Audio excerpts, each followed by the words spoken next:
میں لاہور میں سعودی عرب کے تعلیمی اتاشی کے سامنے بیٹھا تھا۔ میرے کاغذات اور جدہ یونیورسٹی کا ویزا اس کے ہاتھ میں تھا۔ وہ کافی دیر تک کاغذات کو دیکھتا رہا، پھر بولا، لیکن میں اس ویزے کو نہیں مانتا۔ میں نے پوچھا وجہ؟ اس نے کہا تعلیم تو ٹھیک ہے مگر تمہارا تجربہ انڈسٹری کا ہے، تدریس کا تجربہ تو صفر ہے۔ جس کو پڑھانے کا کوئی تجربہ ہی نہ ہو وہ کیا پڑھائے گا؟ میں نے کہا سر لیکن جدہ میں رئیس القسم نے میرا ٹیسٹ اور پڑھائی کا طریقہ دیکھ کر میری سفارش کی، پھر میرا ڈین سے انٹرویو ہوا، اس کے بعد یہ ویزا دیا گیا ہے۔ اس کے ہونٹوں پر ایک مسکراہٹ پھیل گئی۔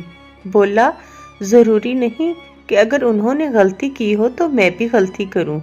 میں نے کہا سر یہ ویزا وائس چانسلر نے جاری کیا ہے جس کی پوسٹ وزیر کے برابر ہوتی ہے۔ وہ پھر مسکرایا اور بولا اور مجھ کو ایسے 15 وزیروں کے کاموں کو چیک کرنے کے لیے بٹھایا گیا ہے۔ اگر آپ چاہیں تو میں آپ کے کاغذات پر لکھ کر دے سکتا ہوں کہ آپ کو ویزا نہیں دیا جا سکتا۔ میں نے اس سے مزید حجت کی تو اس نے کہا جب تک میں اس سیٹ پر ہوں دیکھتا ہوں تم کو ویزا کون دیتا ہے۔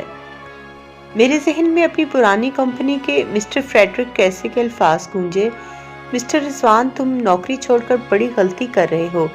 میں نے ان لوگوں کے ساتھ 20 سال کام کیا ہے، ان کا ہر وعدہ غلط ہوتا ہے۔ اور میں نے غصہ میں جواب دیا تھا یہ لوگ ہمارے لیے بڑے مقدس ہیں، تم ان کی توہین کر رہے ہو۔ اس نے کاغذات پر دستخط کرتے ہوئے کہا تھا ایک وقت آئے گا تم میرے الفاظ کو یاد کرو گے۔ شاید وہ وقت آ گیا تھا۔ پھر اس کے بعد میں نے 2 اور چکر لگائے ہوائی جہاز سے، اور ہر بار اتاشی کا وہی جواب تھا کہ جب تک میں اس سیٹ پر ہوں دیکھتا ہوں تم کو ویزا کون دیتا ہے۔ میرے لیے یہ بڑا سخت وقت تھا، نہ خدا ہی ملا نہ وصال صنم۔ 2 مہینے بے روزگاری کے ہو چکے تھے۔ میں سخت ٹینشن میں تھا کہ بیل بجی، دروازے پر ٹین ڈبے والا تھا، کوئی 70 سال کا ہوگا، بالکل ہڈیوں کا ڈھانچہ، میلا کچیلا، پیوند لگے کپڑے، پسینے میں نہایا ہوا۔ کہنے لگا صاحب 10 سال ہو گئے ہیں ان گلیوں میں چکر لگاتے، آج پہلی بار کسی کے گھر کی بیل بجائی ہے۔ میں نے حیرت سے کہا ہاں بولو۔ کہنے لگا یہاں نہیں، وہاں نیم کے پیڑ کے نیچے چبوترے پر بیٹھ کر آرام سے بات کرنی ہے۔ میں تذبذب کے عالم میں اس کے ساتھ چل پڑا۔ کہنے لگا صاحب میری اکلوتی بچی کی شادی ہونے والی ہے، شادی میں صرف 1 ہفتہ باقی رہ گیا ہے، مگر میرے پاس 1 پیسہ نہیں ہے۔ آج کل کام بھی بہت مندہ ہے، کئی لوگوں سے ادھار مانگا، سب نے منع کر دیا۔ کل رات بہت دیر تک مسجد میں رویا اور دعا مانگی تو رات میں خواب میں آپ کی گلی اور گھر نظر آیا اور آواز آئی ان سے جا کر مانگ لے، اس لیے صرف آپ کا دروازہ کھٹکھٹایا ہے۔ مجھے اس کی کہانی پر یقین نہیں آیا اور ہنسی بھی آئی کہ لوگ کیسی کیسی 420 کرنے لگے ہیں۔ میں نے عذرِ مذاق پوچھا کتنے پیسے کی ضرورت ہے؟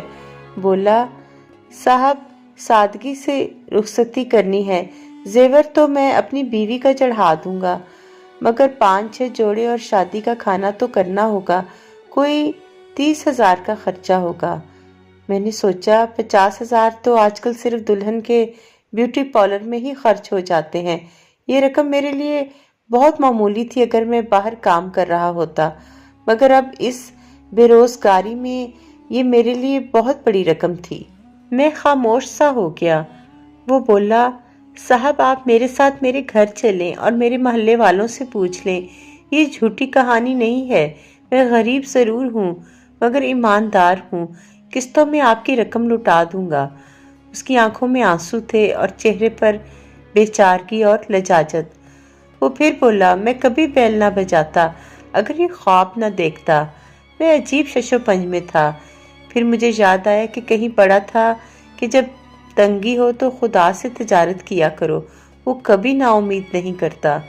30,000 دینے کا مطلب یہ تھا کہ اب واپسی کی کوئی امید نہیں۔ خیر میں گیا اور 30,000 اس کے ہاتھ میں رکھ دیے۔ اس نے میرے ہاتھ چوم لیے اور رونے لگا۔